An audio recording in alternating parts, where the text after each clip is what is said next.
Do you feel something? Do you feel something? Everyone felt something, but felt something in the early morning. But I was sleeping. I didn't feel anything. Oh, how about effect? The aftermath of the effect right away after the earthquake, is that worse or just like effect? Alhamdulillah, we are in Ponorogo, East Java. There is no effect. Alhamdulillah. But we don't even know the main location. The main From location. the, yeah. Right. Okay, I think it's gonna be start now. Okay, bisa kita mulai ya, teman-teman.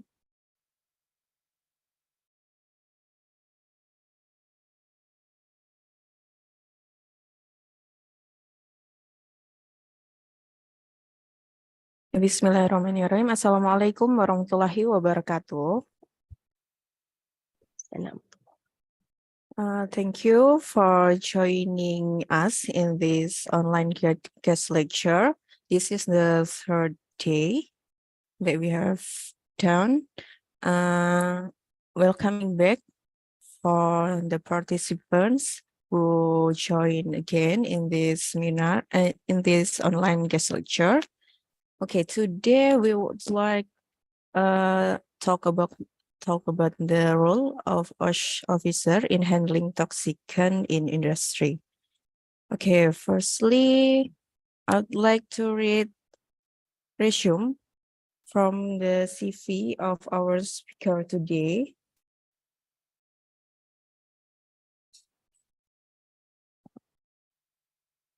Okay, name Dr. Nur Asikin binti Sofian, usually called Dr.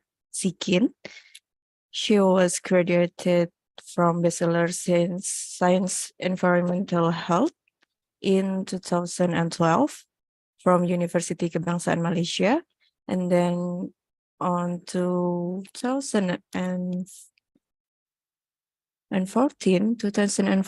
she was graduated from Master of Environmental in University Putra Malaya, or UPM, and then also in the doctoral program in University Putra Malaysia. She was graduated on 2020. And if we look at the curriculum vitae, her areas of interest is in environmental health, and then industrial hygiene, air quality and human health, instrumentation, and epidemiology. I'm sure she must be an expertise in this subject or in this environmental health field. Okay, her experience in teaching. She has also ever taught in Management and Science University and in University Putra Malaysia. And then now she is senior lecturer in University Malaysia Pahang. There are so many research and a lot of publication that published already in Google Scholar. You guys can check on the Google Scholar. Okay, we cannot wait any longer. Yes, Dr. Sikin, we would like to listen your presentation. Before that, we can open the camera for taking a picture first. Yeah. For all participants, may open the camera. We could take a picture. Operator, please.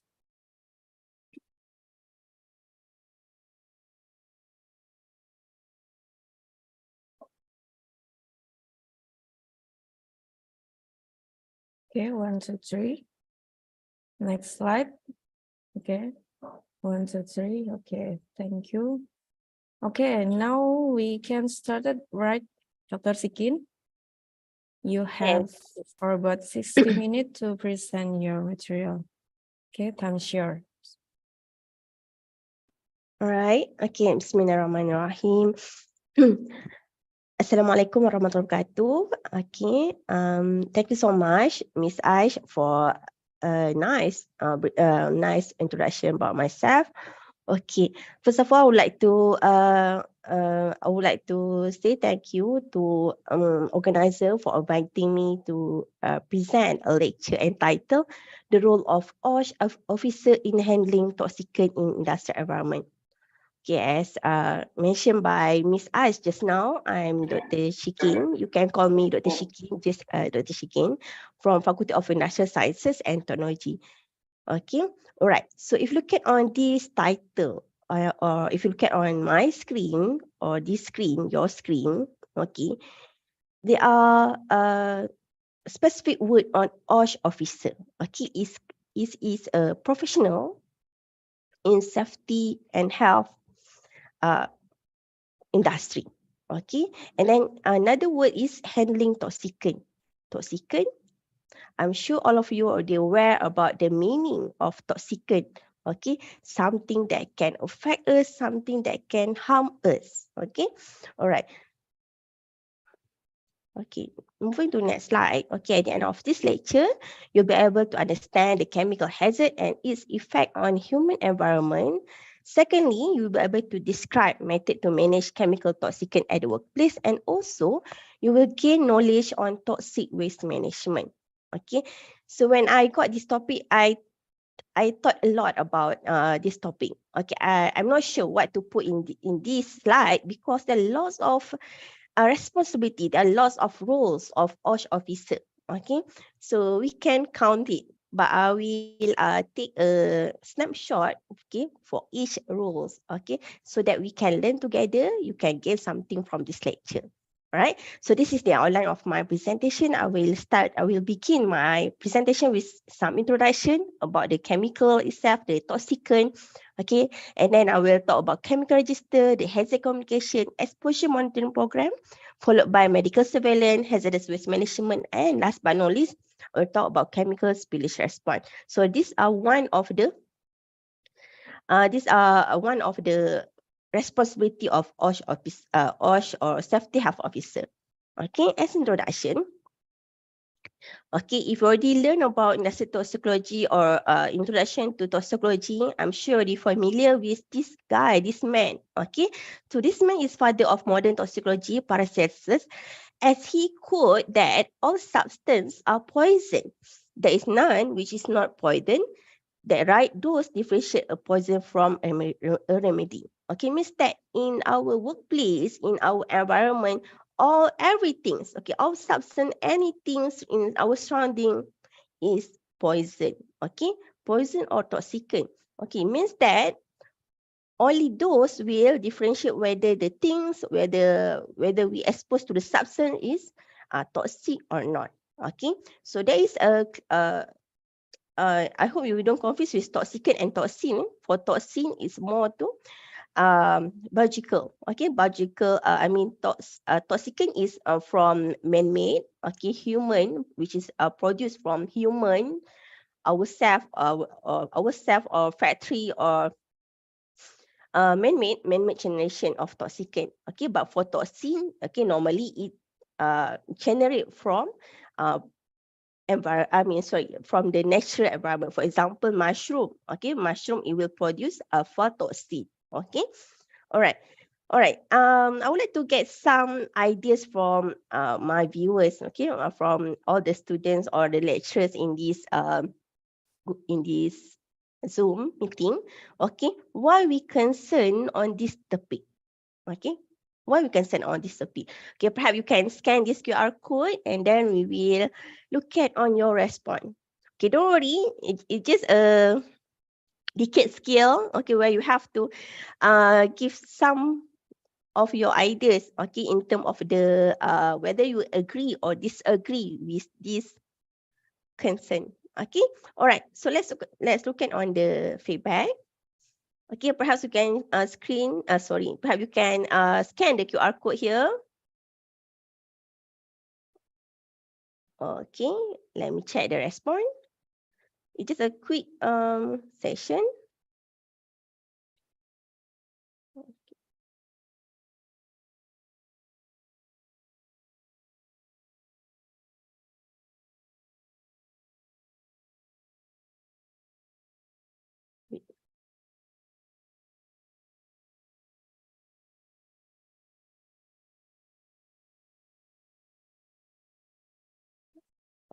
Okay, sorry, I forgot to share my screen. Okay, all right.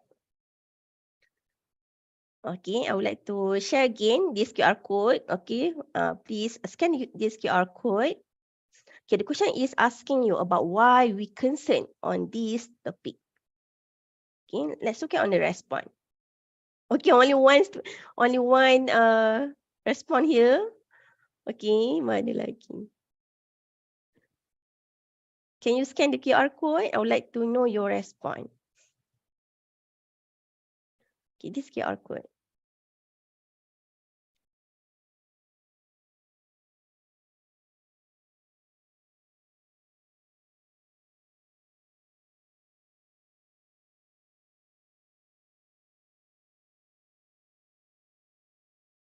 Okay, so let's look at on the response. Never mind.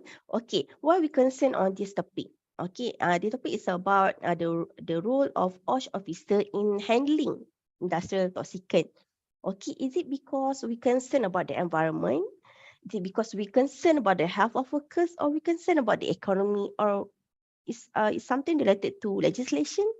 Okay, so actually all of these point is correct. Okay, is correct. We concern this topic because we concern about the impact to environment. What will happen if the toxicant is released to environment? Okay, or accidentally released to environment. For example, explosion or chemical spillage. What will happen to the community? Okay, so we concern about the community. We concern about the environment. For example, the water pollution, the air pollution. Okay, and then regarding the health of workers. Okay. Oh, okay. Sorry. Okay. Regarding the health of workers. Okay. We want to know. Okay, I'm sure all of you want to know about what are the method, okay, to handle the toxicants so that the workers or the welfare or the healthy of the workers are being taken care. Okay, means that terpelihara. We can take care of the workers. Okay, we don't want the workers get into accident. Okay, we want to reduce accident cases. We want to reduce the occupational poisoning or occupational disease. And then economy, when we talk about the environment health of workers, of course, it's something that involve money. Okay, for example, if you if your workers always sick, always get sick, okay, means that he or she need to apply MC medical certificate. So it costs money. Okay, it costs money to company in terms of the production. It will reduce the production of the company. And last but not least, why we concern this topic, because it's something that related to legislation. Okay, means that employer SHO or OSH officer, they need to comply to legislation. Okay, for Indonesia, for Indonesia, I'm sure. Okay, you're aware about this. We have regulation to comply in order to make sure that the permissible limit is not exceed, for example. Okay, all right. Okay, thank you for your feedback. Okay, for this slide is about the link between human and the environment and the chemical exposure. Okay, basically already covered in the previous slide. Okay, as if we are unable to manage the chemical exposure at the workplace in proper way or environmental sound manner, okay, of course it will lead to accident. It will lead to occupational disease or occupational poisoning. Okay, and it can affect the health of workers. Okay, and also if the chemical itself are released to environment, whether intentionally or unintentionally, okay, of course it will affect the nearby community. Okay, and also the environment, okay, which can increase the cost of the cost. I mean the company itself, the management, they need to take care of the cost, okay, to solve of this effect, okay, this issue, okay, and it will, of course, it will decrease the profit of the company, okay, all right. So let's look at now on another example. Okay, this is the case of Minamata disease. Okay, about the environmental effect of the improper chemical waste management. Okay, in the late 1950, Minamata Bay in Japan became contaminated with mercury. Mercury is heavy metal. Okay, from a nearby factory manufacturing with the chemical acetaldehyde. Okay, so the effect of this incident, it caused about more than 900 people died and 2 million people suffered health problem from eating fish contaminated with mercury. So these are the environmental pollution effect and also the effect on humanity. Okay, as the mercury discharged from this industry will be good into the river, and then it will able to bioaccumulate in fish. Okay, so means that the mercury itself will be biomagnify. Okay, biomagnify in the food chain, and then once the consumer eat or consume the fish, it will affect them. Okay, so this is what happen if we unable to manage toxicant, okay, chemical toxicant at the workplace in a proper way. Okay, all right. So I'm sure you're aware about the hazard at the workplace. So in this lecture, I would like to emphasize more on chemical hazard. Okay, we do have biological hazard, right? For example, COVID-19 virus. Okay, physical hazard, economic hazard, psychosocial. But in this lecture, I would like to focus on chemical hazard. Okay, so the effect of chemical hazard basically, okay, it will cause, it will lead to occupation for workers itself. Okay, it can the workers can get occupational poisoning, occupational injuries. Okay, all right, so these are the statistics obtained from Department of Occupational Safety and Health Malaysia. Okay, as you can see, so for this is caused by biological agent, about 1,000 disease. Okay, this one is data last year. All right. Okay, so let's look at on definition of chemicals hazardous to health. Okay, in Malaysia, we do have legislation or regulation that clearly mention or emphasize definition of chemical hazardous to health. Okay, so basically, the 4 box here, it mention about the definition of chemical hazardous to health. Okay, so it's stated under use regulation, use of standard of exposure of chemicals of hazardous to health, regulation 2000, use 2000, and then listed also in the class 2013, okay, chemical that listed in Pesticide Act and also chemical that listed in the schedule risk. Okay, so as a future or professional or safety health officer, okay, you need to know, okay, you need to understand what is the meaning of chemicals, what is chemical hazardous to health. Okay, so these are the definition by law. All right, and then to enter a human body via inhalation, skin absorption, injection, and also injection. Okay, all right. So what makes a chemical toxic? Okay, so the toxicity of chemicals, it depend on, okay, the route of exposure, as I mentioned just now. Okay, whether the chemicals are absorbed to your through your skin, or whether the chemical you inhale the chemicals. Okay, whether the high dose or the high dose or low dose. Okay, high dose basically, okay, at the high dose and also in a short period of time, it will cause acute health effect. Okay, but for the small dose, but you expose in a long period of time, you will get, not you will lah, okay, the workers will get chronic health effect. Okay, hopefully you are able to differentiate between acute health effect and also chronic health effect. Okay, so basically chronic health effect, we expose to repeated small dose but repeated time of exposure. Okay, and then reaction and interaction. Okay, the chemical, the toxicity of chemical, it depend on reaction and interaction. For example, if we react with water, okay, for example, sodium, when it react with water, it will explode. Okay, it can cause explosion. Interaction in term of chemical A and chemical B, whether the mixture of chemical A and chemical B it can give additive effect, okay, means that additional effect will be increased, or additive means that 1 + 1 = 2, okay, or synergistic.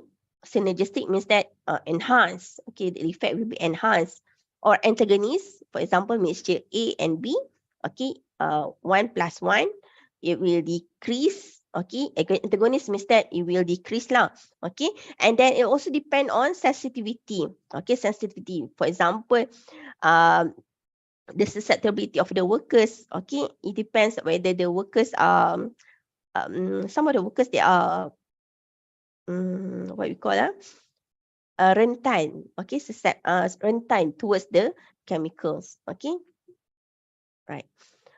Alright, so now moving to this subtopic on SHO roles. Okay, so these are the list of SHO, or Safety Health Environment Officer roles. Okay, so we need to identify the hazard at the workplace, eliminate or minimize the risk by maintaining control measures, maintain the implemented control measures, and also review the effectiveness of control measures. Okay, apart from that, okay, SHO, Safety Health Officer also need to conduct workplace monitoring, health surveillance, review and update risk assessment, and also to ensure that chemical properly disposed or transferred properly. Okay, I already mentioned about this chemicals. This legislation. Okay, I would like to share about this the checklist from this regulation in Malaysia. Basically, this legislation, it provides a legal framework to control exposure of chemical hazardous to health at the workplace. Okay, all right. Okay, all right. So these are the checklists. Okay, let me show you. Okay, so the checklist is in bahasa Melayu. All right. Okay, if you look at on this, the first point is about daftar bahan kimia berbahaya, means that the chemical register.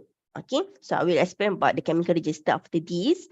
So under the regulation, it mentioned about the chemical register, the need of chemical register. Okay, and then the need of chemical health risk assessment. Okay, and then they need to control the exposure. Okay, they need to control the exposure. All right, and also labeling, okay, labeling, chemical labeling, training, okay, exposure monitoring, okay, exposure monitoring or pemantauan pendedahan, okay, and also pengawasan perubatan, or in English we call it as medical surveillance. Okay, so these are the things that need to do by safety health officer according to legislation. Okay, all right. All right, so Indonesia, I just checked that Indonesia also have this kind of legislation or regulation. Okay, law number 1, 1970. Basically, it may also mention the same thing as the SHO need to do something to control the hazard at the workplace. Okay, all right. Okay, all right. So next, moving to chemical register. Okay, so what is the purpose of chemical register? Basically, okay, chemical register we establish at the workplace in order to supply information for protection of human health. Okay, we want to provide information to chemical risk assessor. We want to, this chemical register also can be a guide for workers, for SHO, okay, to know the hazard. Okay, it's for hazardification. All right. And also, it also can be used as a reference to employee regarding the chemical hazard to health. Okay, and also help the industry itself to comply with the legal requirement. Okay, the keyword here, chemical register, is to supply information to us and also for hazard identification. Okay, all right. So these are the recommended format for chemical register. You need 2 sections. For section A is company information. For section B is list of chemical hazardous to health. Okay, so these are the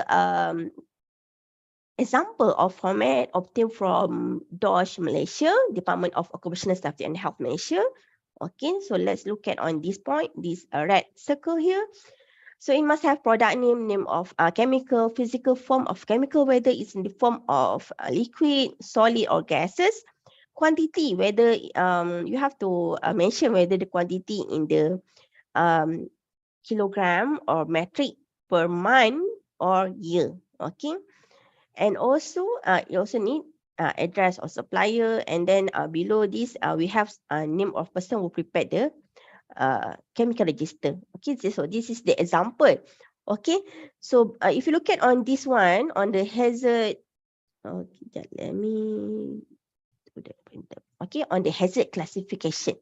Okay, so if we establish a chemical register at the workplace, we're gonna know about the hazard classification. Okay, that's why, as I mentioned just now, chemical register ni, we have to refer safety data sheet, and then we need to key in what are the hazard classification. Okay, it can help us, it can assist us to identify the hazard at the workplace. Okay, all right.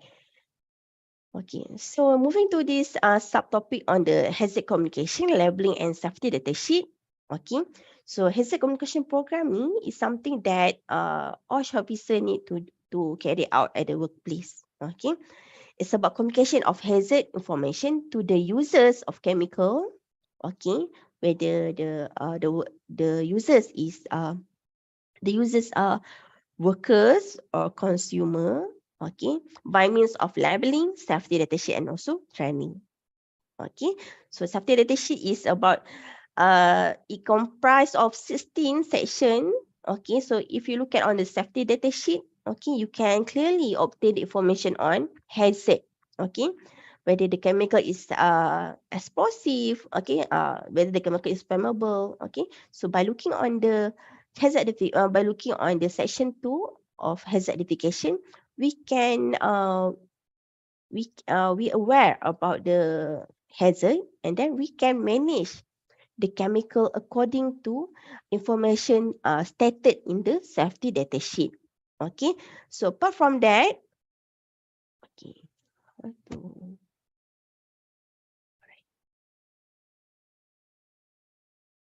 all right. Yes.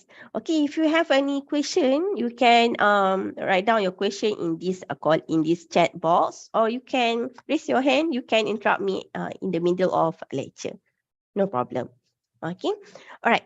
So apart from that, from safety data sheet, you also can obtain information on the first aid. Okay, on how to handle the chemicals during the emergency. Okay, accelerator release mentions this emergency. Okay, and then how to handle ataupun or how to store the chemicals. Okay, and also the PPE, the chemical stability, possibility of hazardous reaction, toxicological information. So basically, safety data sheet is a is a comprehensive document that will guide safety health officer.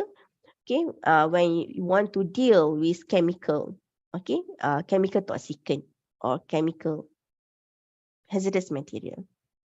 All right. Okay, so moving to this slide. So in the safety data sheet, okay, it categorized into health hazard, physical hazard, environmental hazard. Okay, so the grouping of hazard in the safety data sheet basically is based on GHS, Global Harmonization System, okay, which established by United Nations in 2012 or 2013. Okay, in Malaysia, we already implement the GHS, okay, the Global Harmonization System, okay, as we promulgated class regulation in 2013, okay, about the standardization of the pictogram, standardization of component of hazard, okay. Okay. Okay, I will sorry.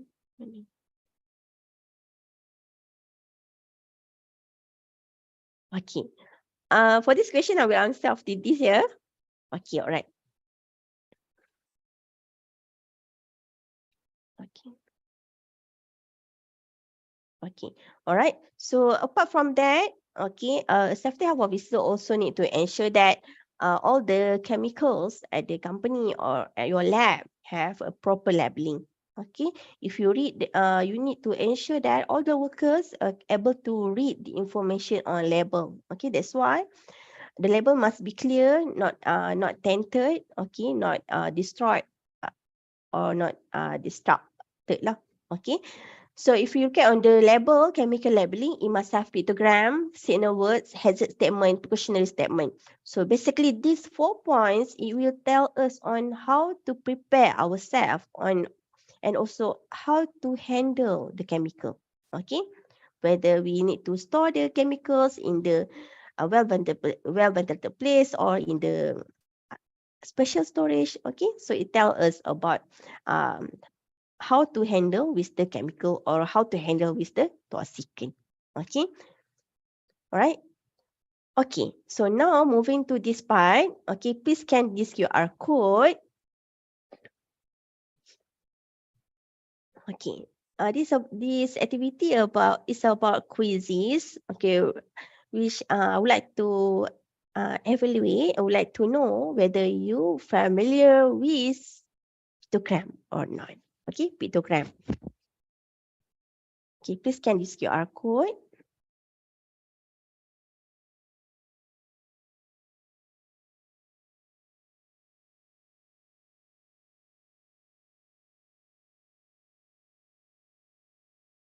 Okay.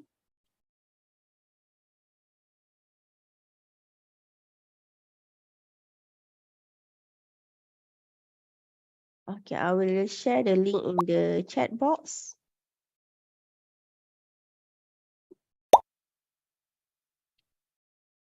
Okay.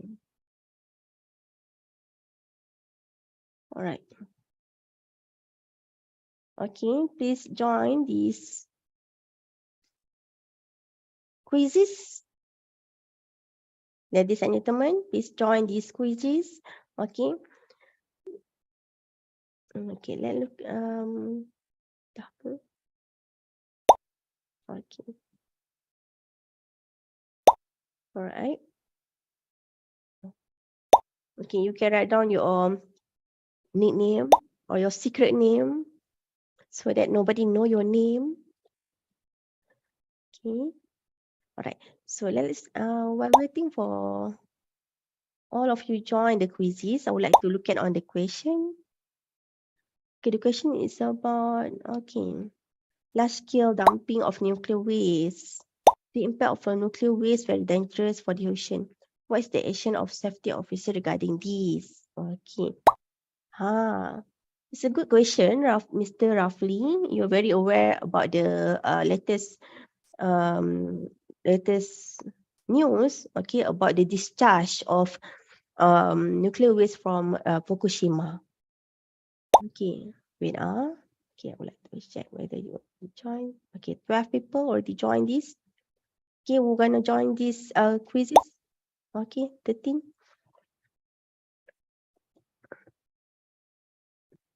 Right. So regarding the discharge, regarding the question by Mr. Rafli just now, he asked about the rules of SHO in handling.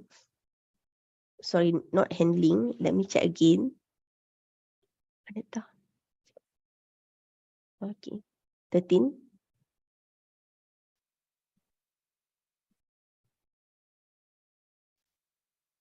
Okay, we can start the quizzes.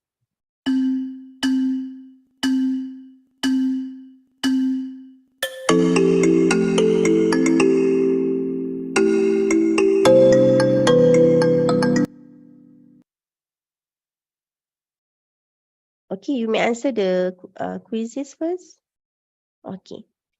Okay, back to Zoom.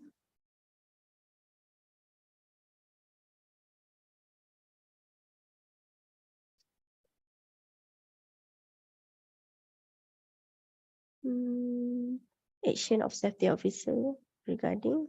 Okay.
Okay, have you finished?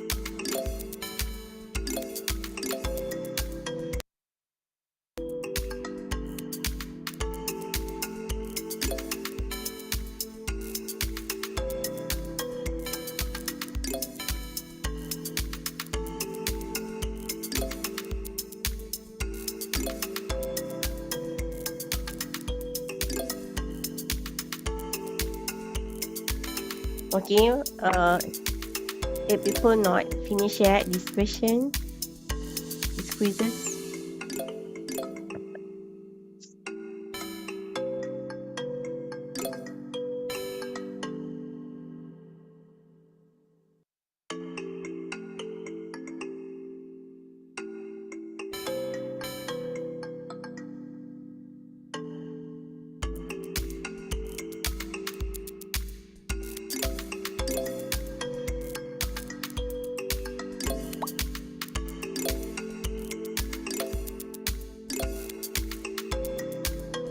All right. Okay, I guess already all of you already finished these quizzes. Okay, let me end this quiz. Sorry, 23. Okay, not done. It's okay. We are running out of time. Okay, so the first winner is Z. I don't know who are you. Congratulations to Z, Leah, and also Reza. Okay. All right. So basically, these are the pictogram that as Goku, okay, as a safety health officer need to familiarize with. Okay, so you need to familiarize with this pictogram. Okay, right? Because when you know, when you aware about this pictogram, when you understand about this pictogram, okay, you know on how to react and also you know how to handle with it. Okay, how to deal with it. All right. Okay, thank you so much for participating these quizzes. Okay. All right. So back to the lecture. Okay. Okay, just now your friend, one of the speaker, one of the attendee, okay, asked one of the participant asked me about um Fukushima, okay, the discharge of radioactive waste into ocean, okay, what will happen, what's the impact of this nuclear waste, and also what is the action of safety officer regarding this question. So it is an interesting question by Mr. Raflin. Okay, so basically we know already that uh, nuclear waste is a radioactive waste, but according to the officer uh, or the person in charge of Fukushima PLTN, he said that the discharge of the radioactive waste, the nuclear waste is very minimal. I mean, it's not is safe eligible to discharge lah. Means that the means that the effect is not it cannot harm the people, or it can I'm not sure about this, okay, but the level of the safety level of the radioactive waste discharged into ocean, okay, I'm not totally sure about the level of the safety level of discharge, okay, but according to the speaker, okay, he mentioned that the discharge is safe and meet the international standard. Okay, I repeat again, the discharge of nuclear waste into the ocean, basically they already carry out the risk assessment, and they said that it is safe to environment and meet the international standard. Okay. But however, if you look at on the international response toward the issue, okay, everybody against this discharge because uh, as usual, chemicals, when we talk about chemicals, some of the chemical is able to biomagnify. So as a consumer of fish, we kind of worry, we also worry about whether the fish that we eat every day is safe or not, right? So what we can do is you need to reduce okay the consumption of ikan laut dalam, okay, deep ocean fish, okay, big fish tu kebanyakan ikan yang dari laut dalam, ada banyak they exposed to a lot of contaminant. Okay, regarding the role of safety health officer toward this issue, basically this issue is something not related to safety health officer. Okay, the issue of discharge, nuclear waste discharge into ocean is more related to environmental officer. Okay, means that in Malaysia we have Ministry of Health. Okay, we have a Ministry of Environment. So they will take care about the quality. They will do they will do food inspection. Okay, whether the fish is exposed to high radioactive material or not. Okay, I repeat again. Basically, this issue is something that not related to safety health officer. Okay, all right. Okay, so let's move to this next subtopic. It's about exposure monitoring program. Okay, when you're aware about safety sheet, the chemical labeling, the pictogram. Okay, you also need to know about exposure monitoring program.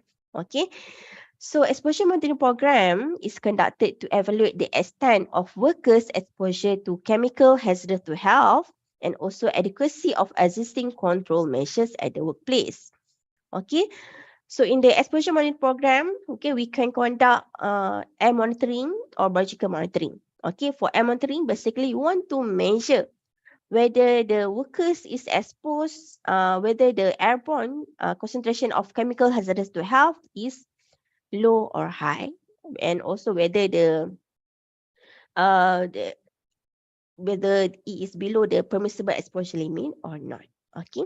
But for biological monitoring, it's about we do sampling on the person biological material, for example, body tissue, blood, urine, breath, in order to determine how much chemical has entered our body. Okay. So basically, exposure monitoring program is something that related to the roles of occupational safety health officer. Okay. So it is considered to be necessary if failure or deterioration of the control measures, okay, could result in serious health effect either because of the toxicity of the chemicals, okay, or because of the extent of potential exposure, and they want to verify whether it exceeds the PL, permissible exposure limit or not, or other occupational exposure limit. And also when there are changes to work practice, process, procedure, plan, or engineering control, we also need to do exposure monitoring. Okay, and also we want to provide the assurance on the effectiveness of the existing control measure implemented. So by doing exposure monitoring program, okay, we can identify the hazard, okay, and also it can help the by doing that we can provide a safe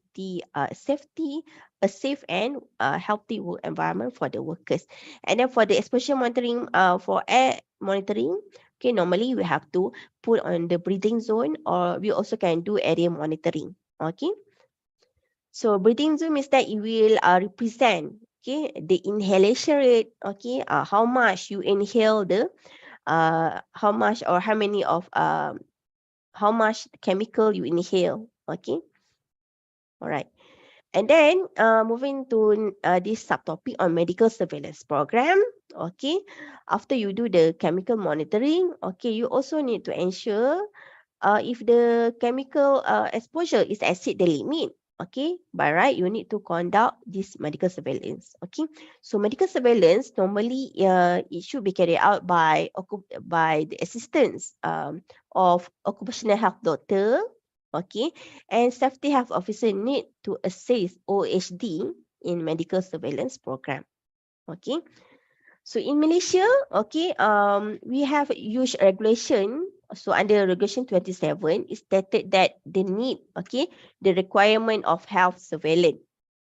Okay, the requirement of surveillance, okay, in terms of you can do biological monitoring, biological effect monitoring, and also medical surveillance. Okay. So basically, medical surveillance program it is conducted periodically. Okay. to monitor the workers' health effect and determine the adequacy of existing control measures. Okay. It also includes physical examination and medical investigation, valid technique for detecting indication of the identifiable disease, and also must be conducted by the occupational health doctor. Okay. So what we can do, we can do the monitoring every 6 months for certain periods, or annually, or age-related. Okay, or government regulated, or on the physician discretion. Let's say lah, the occupational health doctor recommend to do medical surveillance, means that we have to do the medical surveillance. Okay, and safety health officer need to assist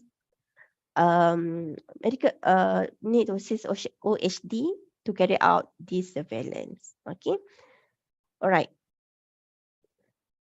Okay, and next is about biological exposure index. Okay, basically it's about reference value intended as a guideline for the evaluation of potential health effect in the practice of occupational hygiene. Okay, it's about index chemical that appear in biological fluid or in expired air following exposure to workplace chemicals. Okay, so in order to handle the chemical, so biological exposure index basically is something related to medical surveillance. Okay, so we can do sampling. Okay, we can do biological sampling. Then we can determine whether the workers is exposed below the limit or exceed the limit. Okay, throughout the result. Okay, so these are the example of type of exposure and also tested metabolite. Okay, so normally the easiest way is we can collect urine sample because it is less invasive. It is non-invasive method. Okay, where we can get the urine sample and then we can test we can detect or we can determine the level of concentration of this metabolite. Okay, in the urine of samples of workers lah. Okay, alright.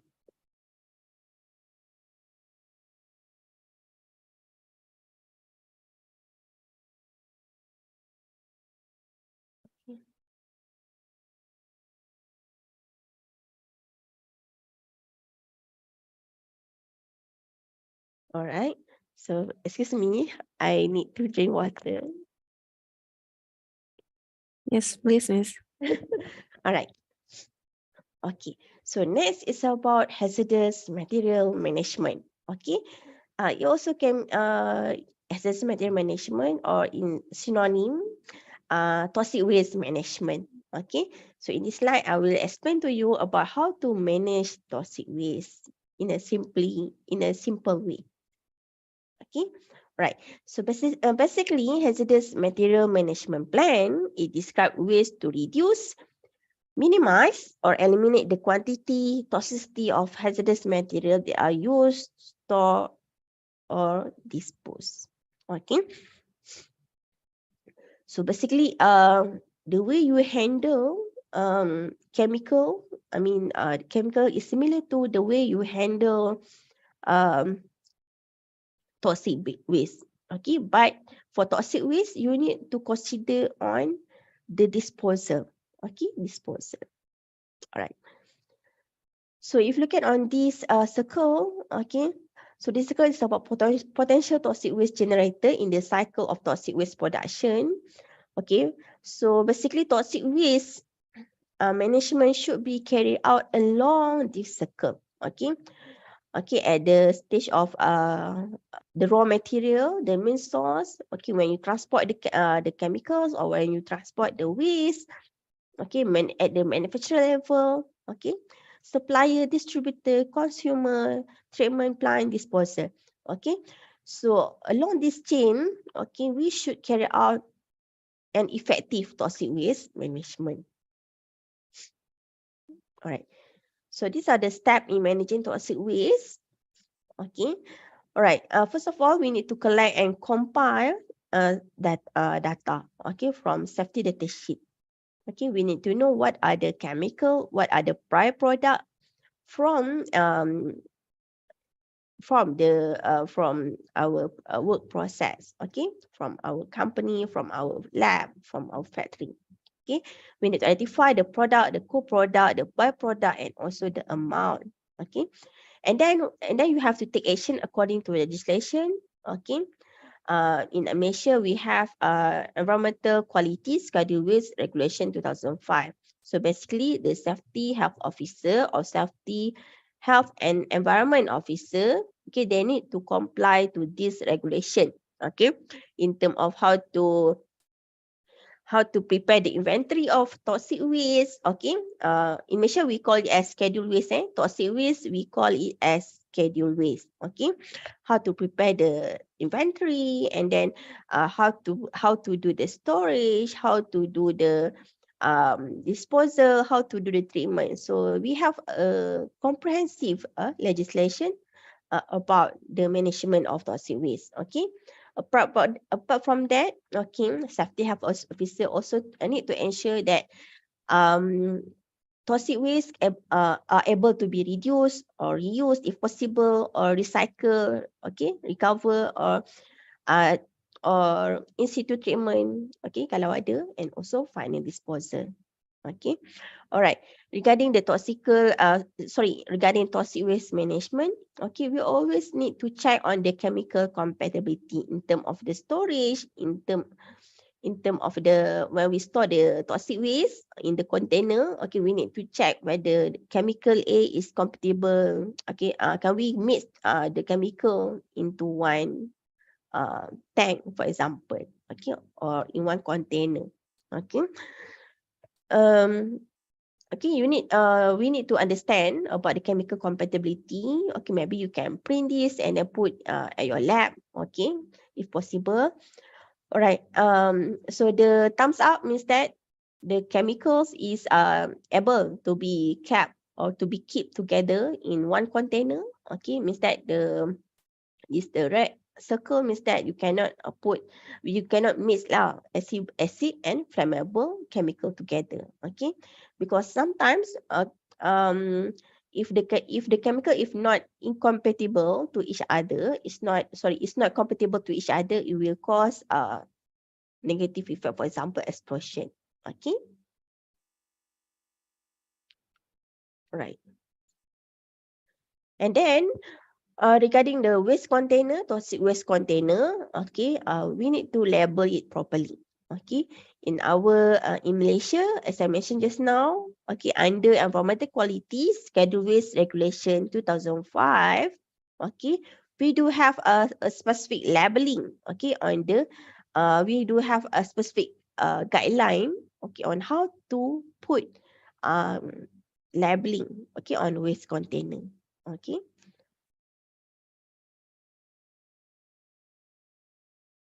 Okay, and then these are the example of label for schedule waste container. You must have waste code. Okay, in Malaysia we have SW code, the waste name, date generated, name of waste generator, and also address and telephone number. And then you need to put um, the pictogram.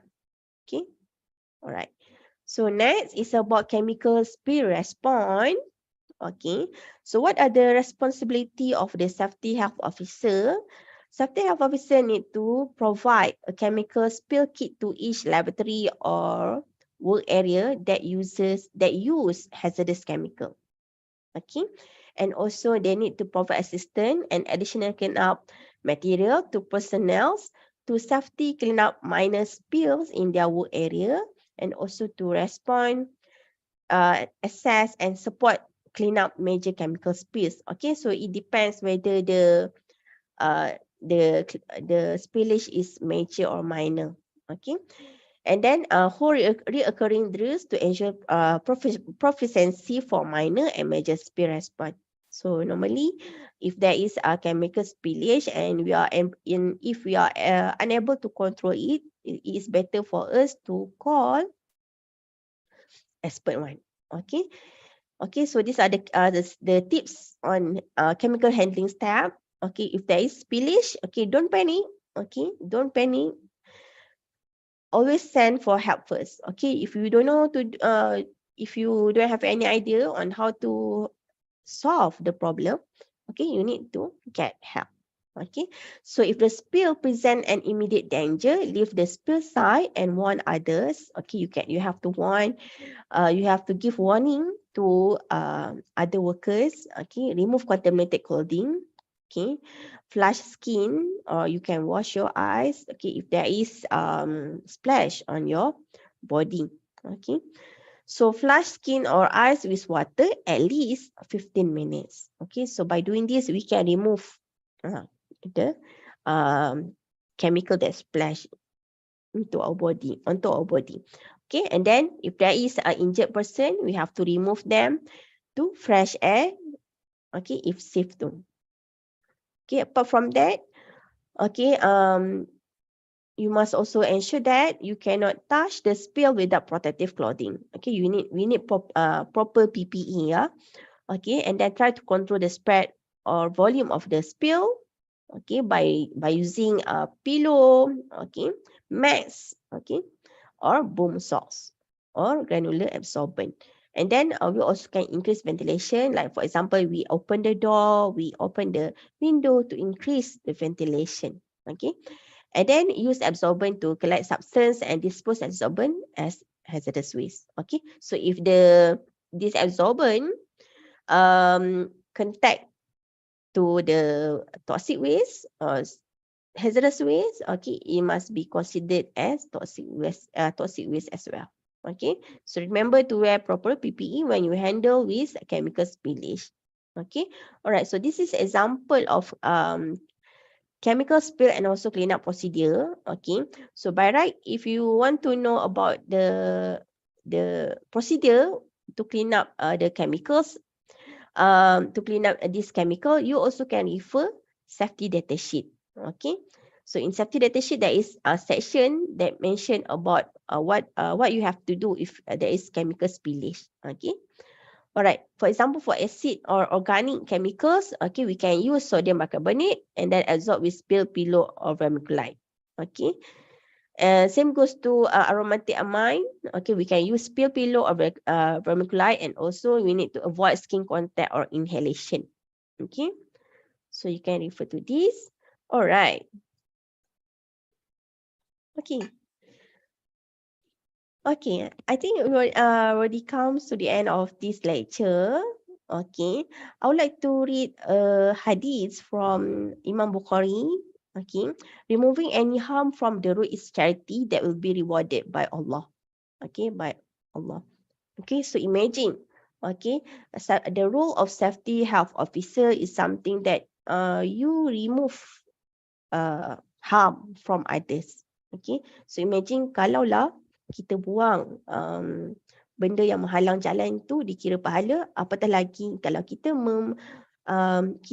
clear, if we clear or we remove harm from workplace. Okay, so basically, safety health officer is a noble profession. Okay, and then inshallah, you will be blessed. Okay, and will be rewarded by Allah if we have clear intention. Okay, for the sake of Allah. Okay, all right. Okay, before I end this lecture, okay, I would like all of you to scan this QR code. Am I too fast? Okay. Okay, a lot of you interested in radioactive waste. Okay, apakah sisa-sisa kimia dari bencana Chernobyl bisa dibersihkan? Jika tidak, mengapa? Nuclear waste Fukushima nuclear power plant, there is chemical called tritium. What is tritium? Okay, that is a very tough question for me because basically radioactive waste is not my expertise. Okay, all right. So please scan this QR code first.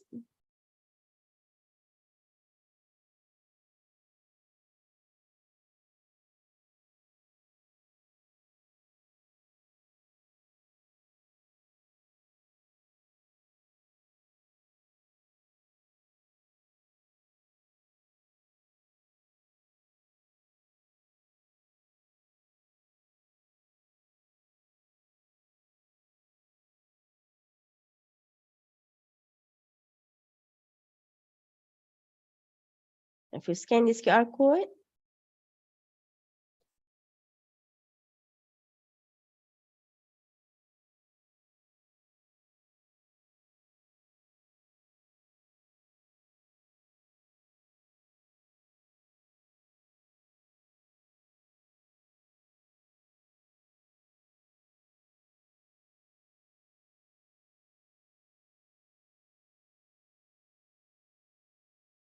or maybe you can join at menti.com. You can use this code. Okay, I would like to copy this code in case you have difficulty to scan the QR code. Follow on. Okay, I would like to share this link in the chat box.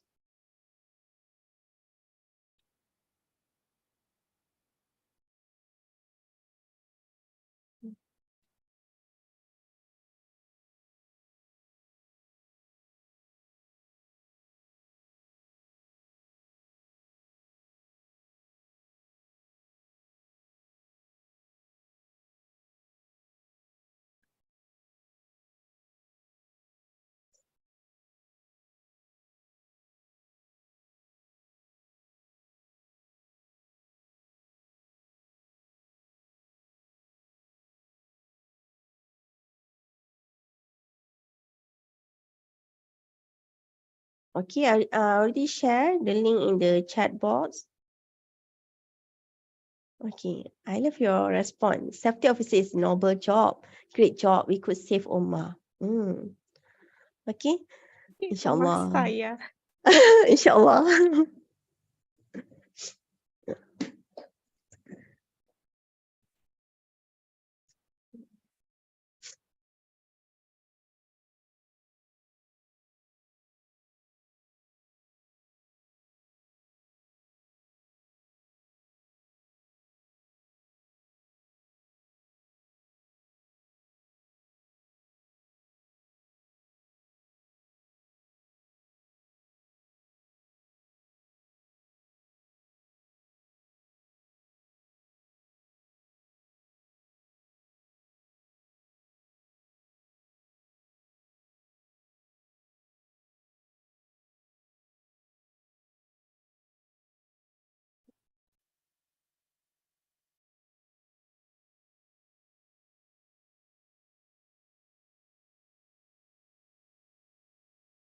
Or maybe the participants can enter the code because the link or barcode is a little bit difficult to enter.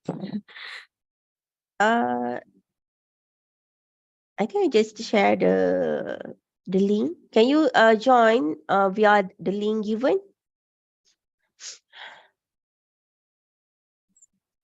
Okay, may I talk in bahasa misalnya?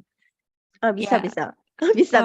silakan partisipan yang join bisa input kode ya yang 793565555 itu agar mempermudah kita untuk respon Okay. dari ini. Okay, I think I have to maybe I have to copy the code. Okay, click to copy voting. Okay, voting link already share.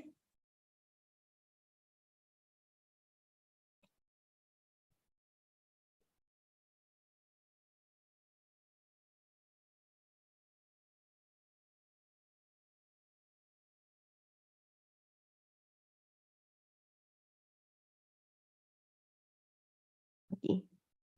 Number how to 79356.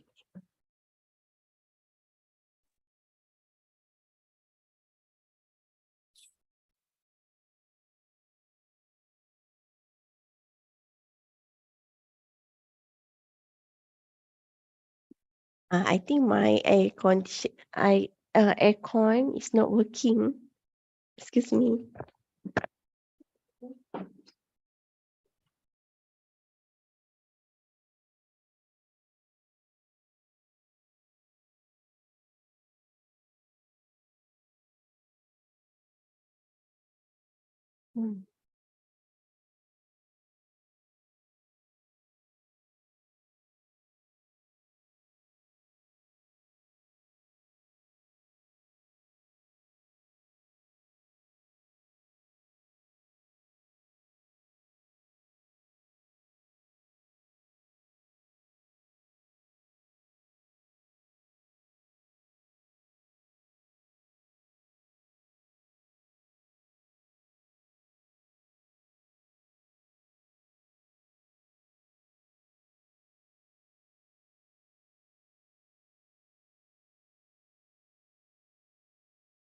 So Miss, what sembari menunggu respon dari partisipan, I would like to ask you some question.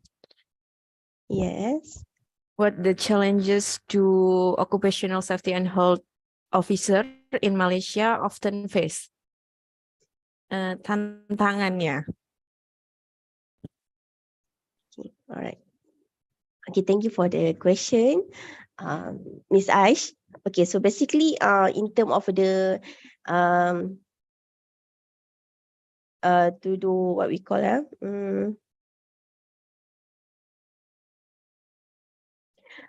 I think this problem occur at anywhere. Okay, like we, for example, a safety health officer, of course, they do training, right? They do awareness. They always do like they do the hazard communication program. But in terms of the practice, okay, like we give the knowledge, we give the awareness, but in terms of the practice, that one is quite difficult. Okay, practice how to ensure that the workers are able to do or to practice what we already teach them, what we already what for example, if we provide the PPE, okay, how to ensure that the workers are fully follow the practice, okay, in terms of the practice. So that one is quite difficult, okay. And then another thing is about challenges. Okay, budget constraint. Okay, I'm sure that safety officer, they have a lot of idea. They have a lot of idea on how to boost the safety and health environment at the workplace. But this is it can be limited by the budget. Okay, as we as safety officer is just the normal workers. They need to get permission from the HR, from the top management. So budget constraint is I think is the typical issue faced by any safety health officer. Okay. And then ethics, for example, okay, ethics issue, for example, like um, sometimes we know the issue and then we cannot implement the problem solving. Okay, we cannot solve the problem because there is a constraint from top management. Okay, ethic. Okay. Okay, thank you, Miss. Mm. Okay, anyone else wanna ask something to Dr. Sikin? You can write down on the chat box or raise hand for directly ask. Okay. Okay, let's look at on the response by the participant.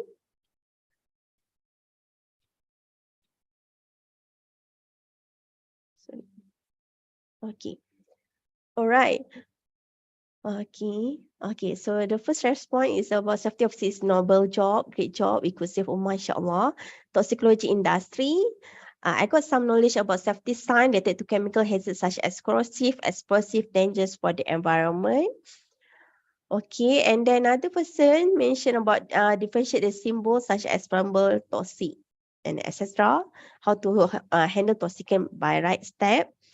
And then learning about toxicants is very important for safety officers. Okay, yes. Okay. So basically, safety health officer need to have the basic knowledge of industrial toxicology. Okay. So if we don't know about the toxic effect, okay, if we don't know about the hazard, we don't know about the risk, we don't know how to control it. Okay, so that's why industrial toxicology is an important subject, okay, that must be mastered, that must be understood by the safety health officer. Okay, safety management around workplace and a lot of hazard sign at work. Okay, health and safety environment are important in very workplace. I wish I can use this study in this morning, learn more about toxicology. Okay, all right. Thank you so much for this response. Okay, I have a few more slides actually. Okay, I just add a few more slides. Okay, just for take home message. Okay, Okay, about practical clues to exposure. Okay, as I mentioned just now in the first or second slide, I mentioned that we can expose to everything in our surrounding is toxic, right? Only those that will be differentiate whether the chemicals, whether the substance is toxic to us or not. Okay, so the question is how we know that we exposed to the chemicals. Okay, how we can get some idea that we exposed to chemical. Okay, first of all, we can look at on the we can use our sense. Okay, either you odor, you smell through odor, taste, okay, particle in nose or throat, settle dust or mist, and also immediate symptom. So these five are the practical clues to exposure to chemicals. Okay, so first of all, on odor, okay, if you smell chemicals, means that you are inhaling it. For example, okay, I'm sure during the during the pandemic COVID-19, we always use sanitizer, right? So if we sanitizer have a strong smell, alcohol, ethanol. Okay, so if you smell the chemicals, means that we already inhaled the chemical. Okay, so some of the chemicals they have a high volatility, so high volatility it will give you strong odor. Okay, and then the odor threshold is the lowest level of the chemical can be smelled by most people, and also it depends on type of chemical. Okay, it depends type of chemical as certain chemical they have a certain different volatility, different kadar kemeruapan dia adalah berbeza.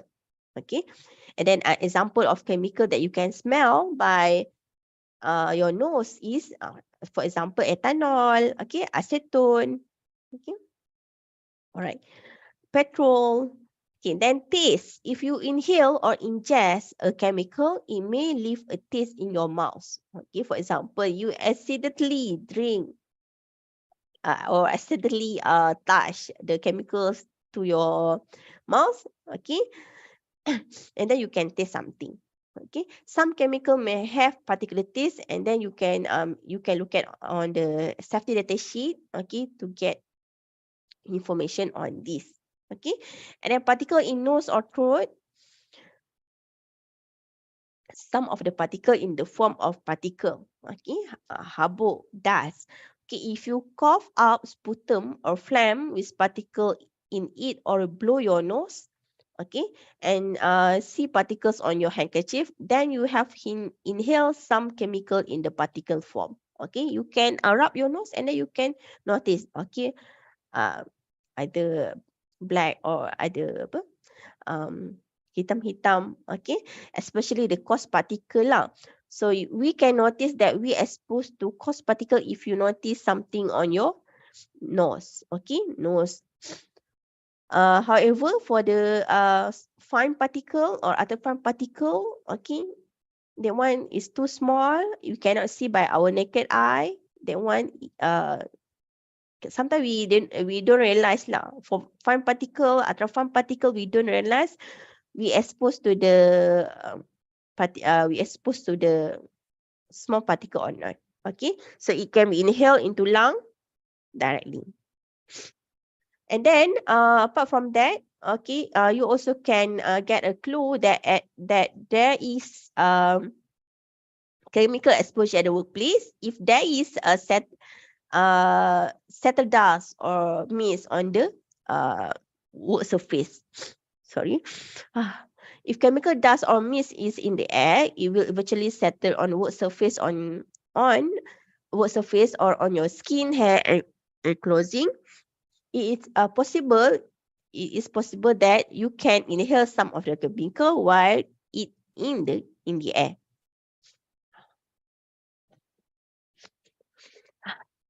Okay, and then apart from that, okay, some of the chemical you can get clue of the exposure, okay, when you have immediate symptom.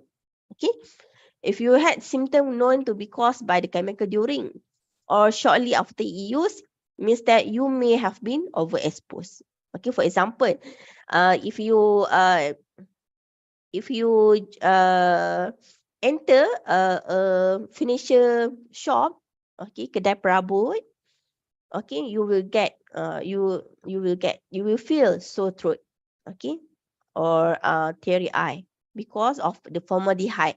Okay, formaldehyde in the furniture shop or anatomy lab. Okay, they use of formaldehyde or formalin. Okay, so that one it can give us immediate symptom. Okay, so you need to be aware about the immediate symptom. Yes. So Okay, Miss, there is one left question in the chat box from mhm. Abila. Is there any things that we can do as officer Mm. to make prevention from the gas leak the most effective way? What is the most effective way, Miss? Okay, gas leakage. Okay, so basically, for the gas leakage, before you react with the gas leakage, okay, you need to know what are the chemicals. Okay, itu gas apa? Okay, first of all, we need to know what is the gas. Okay, if you know the gas, okay, you can react immediately. For example, you can close the gas ataupun if you cannot, basically what I mean is we need to know, we need to identify the hazard first. Okay, either you check the safety data sheet. Okay, if you are aware about the hazard, you are aware about which tank is leaking. Okay, you need to do immediate action. Okay, so every workplace they need to have emergency response plan. Okay, so in my slide just now, I only cover about chemical spillage. Okay, but I forgot to include the gas leakage. So basically, you have to follow the instruction in the safety data sheet also. Okay, there is one part on the wait, let me check first. Okay. So accidental release measures and release emergency. So if you look at on section C, it mentioned about accidental release measure, release emergency. Okay, if you don't have any idea on how to deal with the release of the gas leakage, okay, you can look at on the safety data sheet. Okay, that's why I would like to mention it's very important for us to have a good chemical register. Okay, we need to have a proper safety data sheet management. Okay, we need to keep all the safety data sheet in one system so that if this thing happen, okay, if the emergency happen, we know how to refer.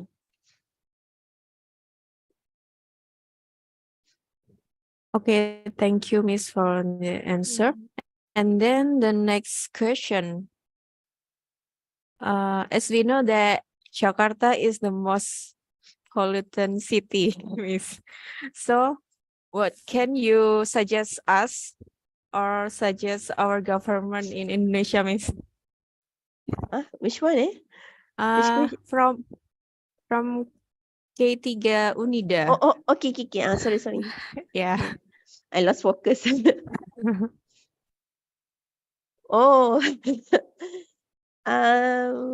Jakarta dinobatkan sebagai kota paling populasi.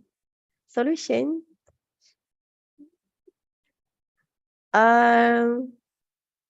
how to answer this? I don't know how to answer because it's related to political science. Yes, I think so. I don't know how to react.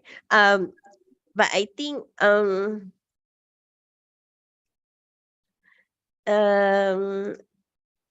is we need to appoint uh a good leader. Okay. Solution, I think from risk communication. Okay, if we need to have proper channel. Okay, if we think we have a better solution, we need to ensure that we have a proper channel to voice out our opinion to government. Proper channel, Because nowadays, our youngster, nowadays netizen, okay, people always tend to voice out their opinion via social media, right? Yes, proper channel, proper channel.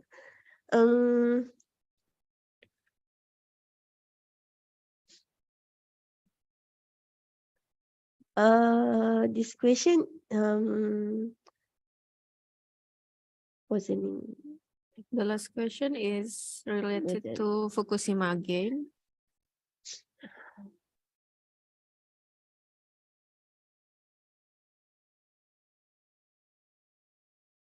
Okay, for the case of Minamata, okay, Minamata disease is caused by mercury, the discharge of mercury. Okay, but for Fukushima prefecture is about the discharge of radiation. Okay, radioactive material. Okay, radioactive. So mercury is one of chemicals hazard, but for the radioactive, okay, it is under a physical hazard.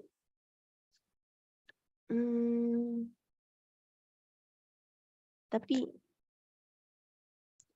same impact, absolutely different, because for radioactive it have a different health impact, but for the mercury it is able to bioaccumulate in food chain. Okay, especially in the case of Minamata disease, okay, they discharge metal mercury. Metal mercury is organic mercury. So for information, mercury we have we have elemental mercury, we have organic mercury, we have inorganic mercury. So inorganic mercury, okay, means that mercury that bind to inorganic things. For example, chlorine. Chlorine is inorganic. But for the organic mercury means that mercury, which is Hg, that bind to CH3, okay, carbon and hydrogen. Organic means that it must have carbon and hydrogen. So for the case of Minamata disease, okay, the discharge of metal mercury means that mercury that bind to organic matter, okay, it discharge in the what? Sorry, mana ada gambar. Let me show the picture so that it's very easy. Okay. So mercury is a heavy metal, metal mercury is heavy metal, so it discharge into the river, in the water body, and then what happened to the mercury? It bind to organic matter in the river, okay, and then the small fishes that they consume or they eat the organic matters of metal mercury, and then it magnify in the body of small fishes, and then after the medium fish consume the small fishes, the metal mercury will be biomagnify. Maksudnya dia akan makin bertambah banyak in the second fishes, and then the accumulation of mercury in the fishes keep increasing along the food chain. But back to the question, basically the effect of the exposure to radioactive and also heavy metal is absolutely different. Okay. In terms of toxicokinetic and also toxicodynamic. What else?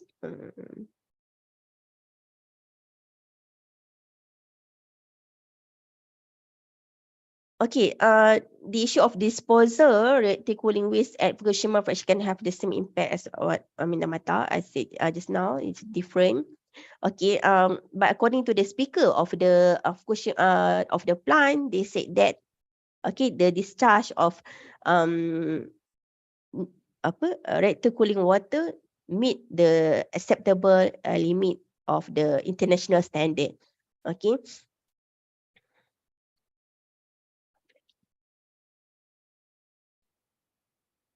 So tritium, okay.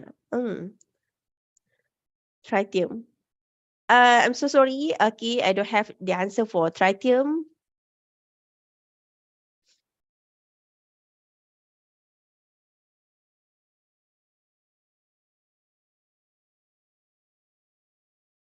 For Chernobyl, I need to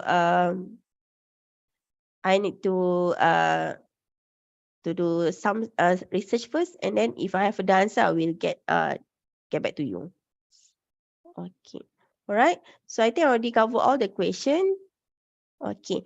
So let's recap. Let's recap a bit before we end this session. Okay. So throughout this session, I already cover about um what a safety health officer need to do. Okay. In handling toxicant. Okay. When we talk about toxicant, it's better we focus on chemical toxicant. Okay. So we need to have chemical register, a good data management system, chemical register, so that in chemical register we can get information of the hazard. Okay, and then hazard communication, the importance of safety data sheet, the importance of you train the workers on how to understand the safety data sheet, the components of safety data sheet. Okay, so means that we for hazard communication we must ensure that um every workers they have easy access to get the safety data sheet. They have easy access to get the information.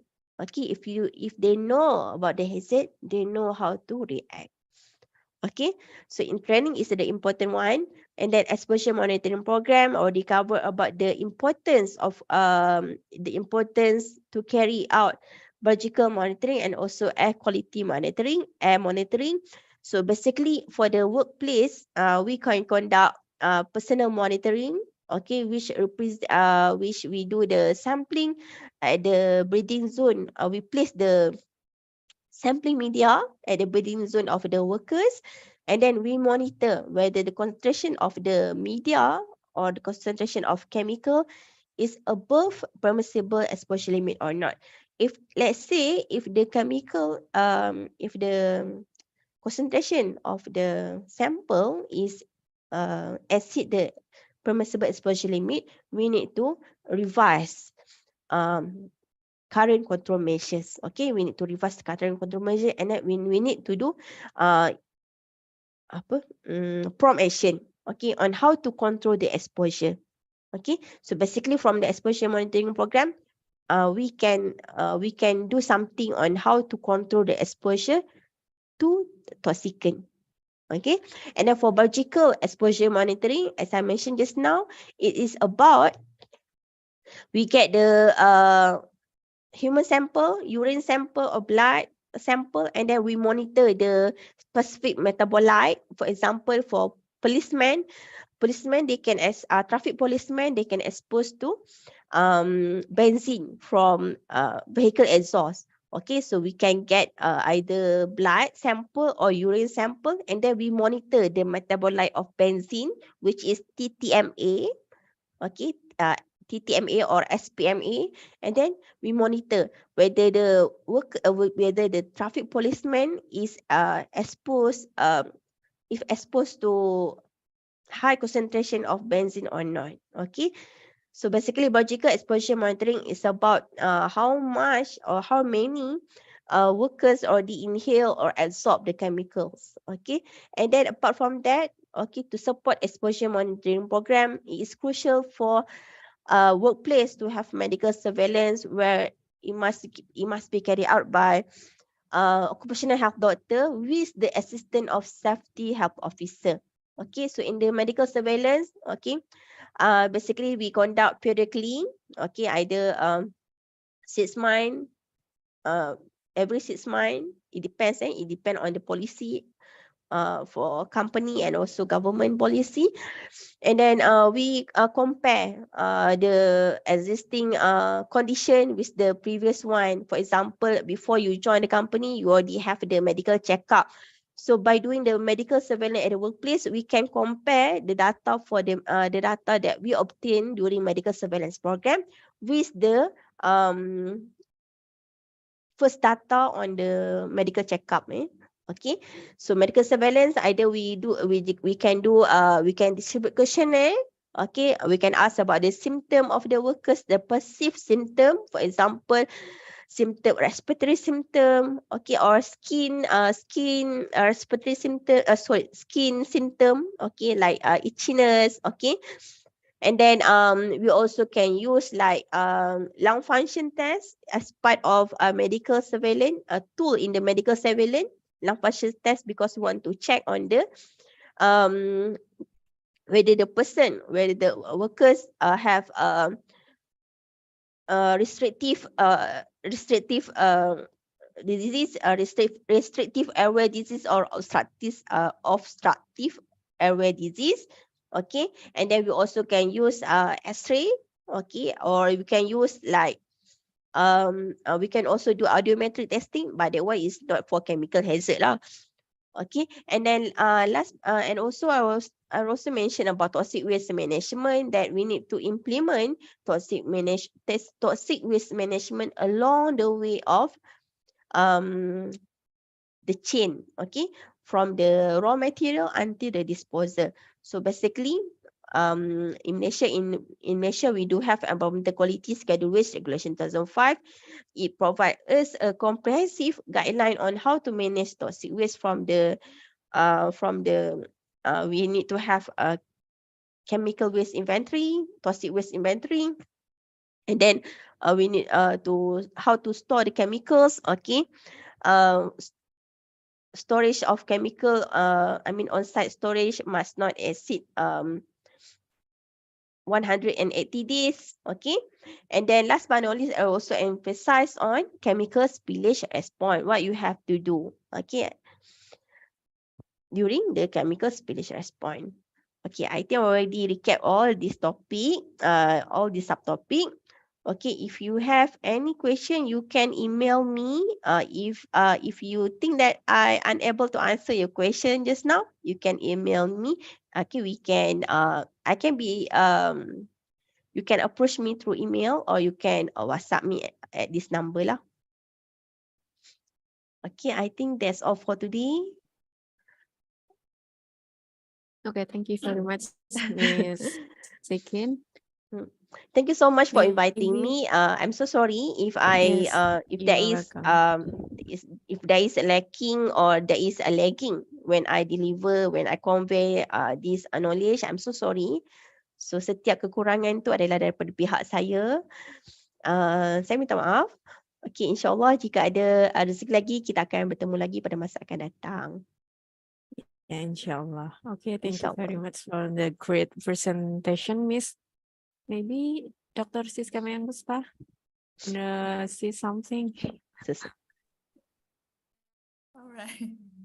Well, you sound like you have a bad cold, Dr. Rashikin. Yes. Yes. Actually, I hope you get well soon. Actually, I have cold about 3 weeks, I think.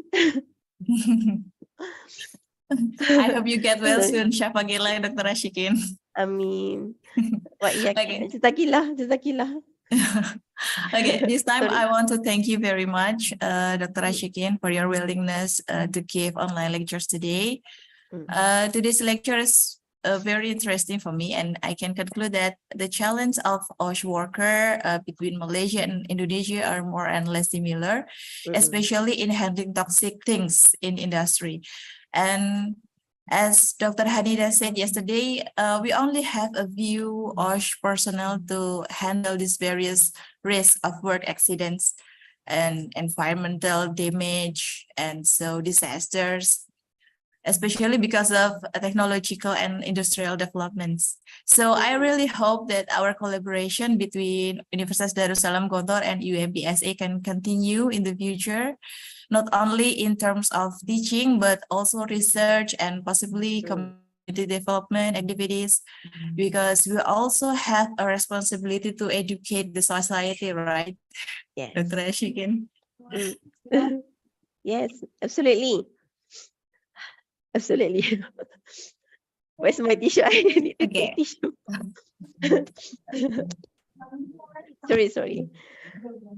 Okay, inshallah. Okay, inshallah we're gonna have online seminar, right? We suggest to have online seminar on 25th October. Last time we discussed we want to do this online seminar on 4th week of October, right? So Yeah. from UMPSA, okay, would like to suggest 25th lah for online seminar. Is it okay? 25th. Yeah, 25th of October. Okay. I will discuss with another speakers. Yes. Okay. Okay. Once again, I thank you and I can wait for our next collaboration, Dr. Rashikin. Inshallah. Actually, my field is more on air quality monitoring, okay, APID, and also industrial hygiene. So that's Okay. why I emphasize a lot on air quality monitoring and also biological monitoring. Yeah. We have some lecture that have a same or similar apa ya? Background. Background or Mm-mm. similar specialty in industrial hygiene also that we have Burati, we have Bu Eka, and I think we can do some more apa ya? Kita bisa melakukan beberapa penelitian mungkin ya di both Insyaallah. Indonesian and Malaysia. Insyaallah. Insyaallah. Thank you, Dr. Insyaallah Jazakumullah khairan bantu. kasira. Ya. Jazakumullah. Okay, Wa insyaallah. iyyakum, Miss. Okay. Okay, thank you Ash for assisting me throughout this session. Yes. I behalf a committee. We have something for you, Miss. Huh? A certificate. Certificate. An online certificate. Online certificate. Okay, mashallah. We appreciate your participation. Okay. Mana Pandu? There is Miss. Thank you. If there is a mistake, we will correct as soon as possible, Miss. Yeah, single O. My name is Yes. single O. I'm sorry, Miss. It's okay, it's okay. Thank you so much. Okay, thanks again for inviting me to this online guest lecture. Hopefully, all Okay. of the students in the University of Gontor Darussalam, okay, will become a good professional lah. I mean, a good safety health officer. Inshallah. Amin. Amin, inshallah. Amin. Okay, thank you very much. Okay. Once more time, Miss. Okay. For all participants, you may fulfill the link presents in the chat box for getting the certificate. Okay, that's all. We are in the end of our agenda today, Miss. Thank you very much. And also for all participants, we are thank you. Okay, if there are many mistakes from me, I'm apologize to you. Akhirul kalam, wassalamualaikum warahmatullahi wabarakatuh. See you in the next day, inshallah. Inshallah. Assalamualaikum. Waalaikumsalam, Miss. Oke, terima kasih kepada seluruh peserta online guest lecture.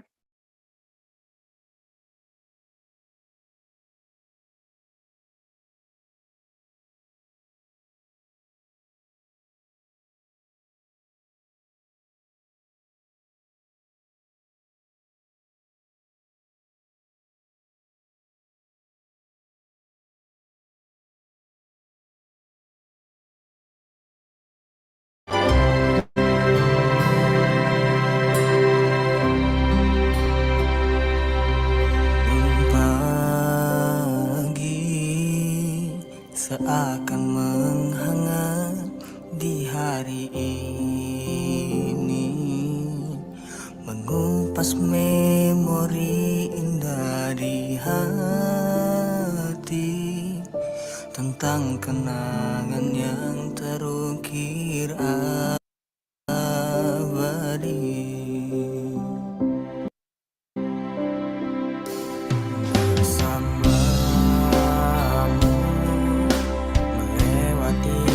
Hitam putih hidup ini, menorehkan cerita yang kita miliki. tersimpan dalam harapan esok hari. Sungguh kuat harapku, kita tetap tegar untuk hadapi semua. Yakinlah bahwa semua ini kan jadi kenangan indah. Aku kan selalu berdoa untuk keteguhan, kesabaran, dan keikhlasan kita untuk jalani hidup bersama di surga kita.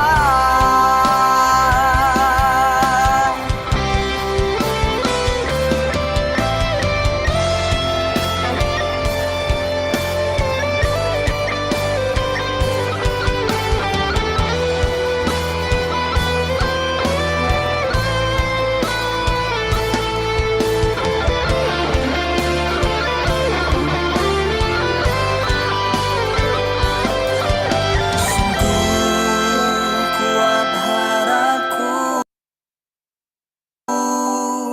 kita tetap tegar